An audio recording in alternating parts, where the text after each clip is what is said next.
Bom dia, turma. Tudo bem? Agora nós estamos tratando de conteúdos que estão relacionados com orientação sexual. Esse era um assunto que eu queria muito, né, que a gente já tivesse em sala de aula, sendo que está ficando para a gente cada vez mais distante, pois as nossas aulas, não é, elas já estão seguindo aí para o fim do ano. Então, a probabilidade, a chance da gente, né, ter as aulas presenciais está ficando cada vez menor. Com esse assunto de orientação sexual, eu trago para vocês algumas questões muito assim, é, de muita importância, né? Importância social, que é a questão da gravidez na adolescência. Claro que o texto de vocês está falando sobre todas as questões que se relacionam a corpo da mulher, né, órgão reprodutor feminino, órgão reprodutor masculino, e também agora fala sobre a gravidez precoce. Provavelmente vocês conhecem, não é? Ou vocês já viram alguma pessoa, alguma mulher com essa situação de gravidez precoce, não é? Eu imagino que vocês já tenham já tenham pensado em algum momento sobre essa questão, principalmente vocês meninas. Imagine seu corpo sofrendo alterações, não é? Hormonais, você deixando a sua fase de infância e, infelizmente, entrando aí numa gravidez precoce. Eu conheço, eu já tive alunos, no caso, alunas, no feminino, com gravidez precoce. Alunas de 12 anos, alunas de 13 anos, e já conheci até mesmo uma criança, não é, de 11 anos com a gravidez precoce. O corpo da mulher, ele sofre grandíssimas alterações, não somente no aspecto físico, não é, mas nós temos um conjunto de ações que vão ser destinadas pelo nosso sistema nervoso para todas as partes do nosso corpo. Então, todas essas ações são orquestradas aí pelos nossos hormônios, tá?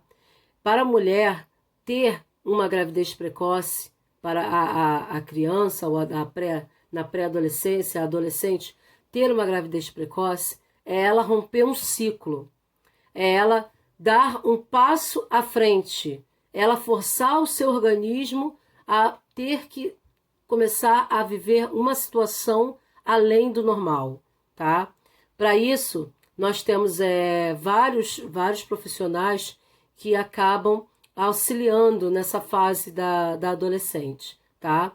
Aí você vai ter assistente social, você vai ter pessoas que vão conversar com a criança, psicólogos, não é? Que vão trazer para aquela criança a realidade daquela situação. Eu, quando o Rafael, né, teve que ser vacinado, eu fui levar o Rafael num posto, e lá no posto era uma criança, gente, ela tinha 11 anos, a mãe dela carregava o neném e ela era mãe. Só que ela não sabia responder nenhuma das perguntas que a enfermeira fez. Totalmente assim, fora da realidade. E ela já tinha tido a criança, já tinha se recuperado do pós-parto, mas assim mesmo, a ficha não tinha caído. O significado daquele ser vivo, daquele neném, para ela não era ainda o significado de uma mãe e de um filho, tá? Para você ver, mexe muito com a questão psicológica, mexe muito com a questão corporal e hormonal de toda mulher, tá? Infelizmente, nós temos um número alarmante de adolescentes que passam por gravidez precoce. Só que hoje nós temos informação. Hoje as escolas prestam, não essa funcionalidade, fazem com que a orientação sexual seja discutida, tá? Então, aquele modelo da escola tradicional que não falava sobre sexualidade já foi rompido. Hoje nas escolas, nós professores temos uma postura diferente. Por quê? Porque falar de sexualidade, falar do momento certo de você ter relações sexuais, porque isso interfere no seu corpo, é realmente preparar o indivíduo para a vida. E a escola tem essa função, preparar o cidadão, tá? Quando a família, deixa eu só explicar isso para vocês. Família, em primeiro momento, tá? Conversas entre pais, tios ou avós responsáveis com os adolescentes em primeiro momento. Depois, a escola entra trazendo esse assunto como se fosse um conteúdo. Então, é um conteúdo programático. Só que, infelizmente, não é só a escola. A família é o papel principal, sendo que a escola está dando um grande suporte para a sociedade. Pena que temos um número absurdo aí de adolescentes, né, fora das escolas, ou adolescentes que não têm nenhum tipo de ajuda em casa para que esses assuntos não se percam e, infelizmente, o adolescente passe por essas situações, tá? Então, vamos lá, vamos tratar aí de assunto do conteúdo. No capítulo 18, métodos contraceptivos. Métodos contraceptivos vão ser aqueles que vão impedir o momento, não é, da fecundação do óvulo, tá? Então, o espermatozoide, ele vai ser impedido, vai ser uma barreira. Essa barreira, ela pode acontecer como uma barreira física ou uma barreira química. Na barreira física, nós temos os métodos contraceptivos como camisinha masculina, feminina, diafragma, DIU, tá? Já as barreiras químicas são aí os medicamentos, como, por exemplo, né, a pílula anticoncepcional, que é um conjunto de hormônios, não é? Para que a mulher tome e ela possa ali ter uma desregulação no seu momento de fertilidade, tá? Vamos lá. Aí vem página 167 falando da questão do início da gravidez, das alterações hormonais no início da gravidez, tá? Do hormônio gonadotrofina coriônica humana, que é o HCG. Esse HCG ele é encontrado no sangue da mulher quando ela está nas primeiras fases da gravidez, muito elevado. Então, fez o exame de sangue, não é? E tem lá a quantidade desse hormônio, batata, gravidez, tá? Certíssimo. Gravidez na adolescência, que é isso que nós falamos, o número absurdo de adolescentes grávidas, tá? Crianças saindo da infância, indo para a adolescência, engravidando, tá? Sofrendo fisicamente, psicologicamente. Infelizmente, elas caem realmente nessa roubada, tá? Sendo que, quando uma jovem, né? Uma jovem de 13, 14 anos, 11 anos, engravida precocemente, ela fica desamparada. Por quê? Provavelmente o parceiro também é um jovem, também é aquele que está na mesma faixa de idade, por conta da curiosidade, tá? Se for um homem, não é? Adulto, isso é pedofilia, isso é crime, isso é cadeia, porque nenhuma jovem de 13, 11, 10, 12, 14, 15 anos pode ter a opinião formada por si próprio em relação a isso, tá, gente? Nós estamos falando de adolescentes. Você só tem maturidade para a relação sexual, para seus atos, após seus 18 anos. É por isso que é tão importante ter o momento certo para as relações sexuais. Porque o momento certo para uma relação sexual é quando você pode responder por si próprio. Quando a sua responsabilidade, ela já compete a você mesmo, entendeu? Os seus atos. Agora, quando você depende de responsáveis que respondam por você, quando você não tem maturidade para entender situações, não é? Porque você vai passar por grandes momentos ainda na sua vida, você aí não é responsável. E o adulto é uma pessoa que está cometendo um crime, tá? Estupro, pedofilia, crime, cadeia, tá? Infelizmente, nós temos os casos onde há a concessão da jovem, não é? Onde as adolescentes permitem, mas mesmo assim ainda fica valendo como estupro, tá? Nossa... Toma um momentinho. Nós temos aí a condição de estupro ainda de vulnerável, tá bom? Os métodos contraceptivos presentes aqui no livrinho de vocês. Camisinha, diafragma, o DIU, que é o dispositivo intrauterino. O DIU é muito interessante como que ele funciona. Os métodos hormonais, agora são as barreiras químicas, tá? A pílula do dia seguinte, sinceridade, acho uma roubada, mas existe. A pílula anticoncepcional. Josi, como é que funciona a pílula do dia seguinte? Então a mulher e o homem, né? Eles podem se relacionar. Se ela não quiser engravidar, ela vai lá e toma essa pílula. Pessoal, depende muito do organismo da mulher. De como que o organismo da mulher vai conseguir absorver toda aquela química. Se ela realmente vai ter o aborto ou se vai ter até mesmo complicações, não é, na geração daquela criança e via a ter a criança aí com alguns problemas de saúde, tá? Vamos lá. Acontece muito essa condição do uso, não é, da pílula do dia seguinte em outros países, quando há o estupro, tá? Para que a mulher não tenha aí a concepção da vida, o embrião não seja formado nem gerado. No nosso país, nós temos aí a lei, a nossa Constituição, que impede aí várias situações, tá, pessoal? Isso aí vocês precisam depois, a gente até discutir a condição aí do aborto, tá bom? A gente pode falar depois.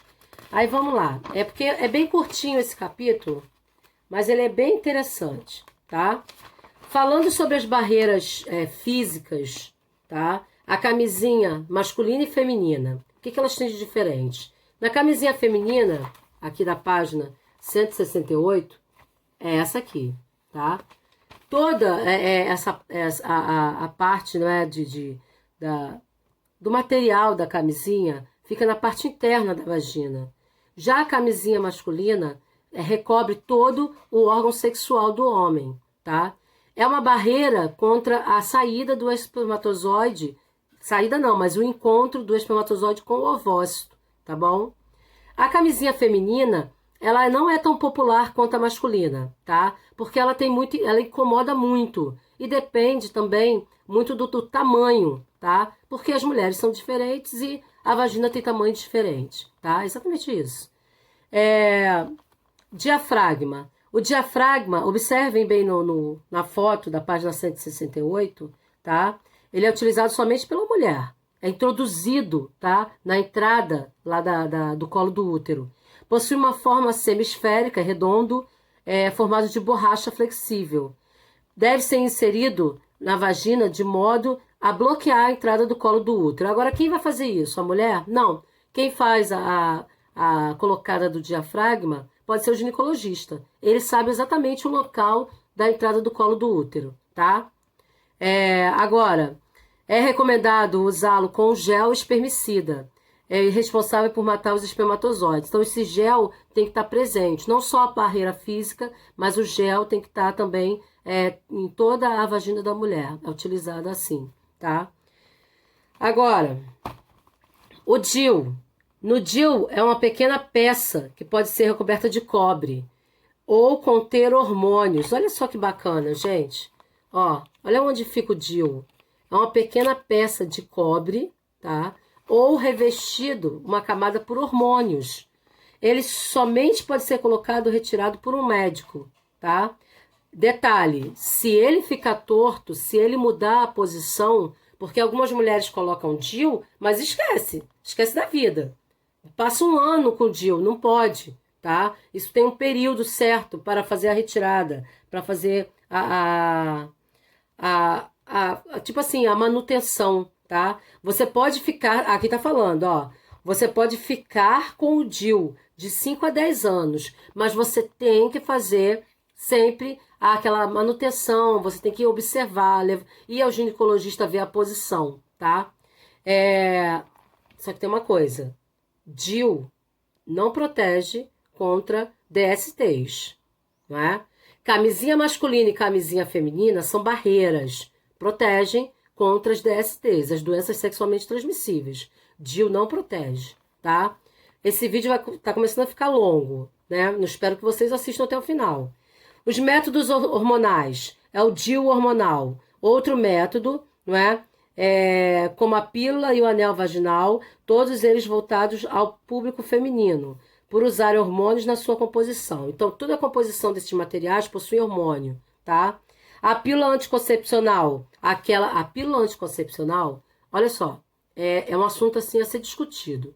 Há mulheres que possuem a menstruação com uma regra muito certa.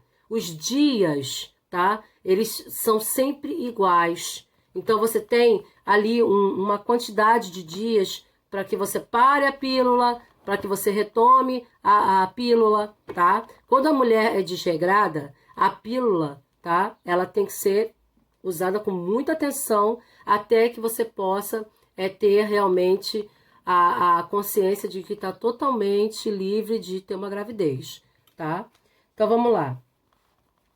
O anel vaginal é feito de silicone e segue basicamente o mesmo mecanismo, que é formado por, no caso, por hormônios. Esse anel vaginal aqui embaixo desse desenho da pílula da página 169, tá? Contraceptivos de emergência, a pílula do dia seguinte. Deve ser usado no máximo possível do dia no qual ocorreu a relação sexual sem camisinha, já que a mulher tem 72 horas para ingerir o medicamento.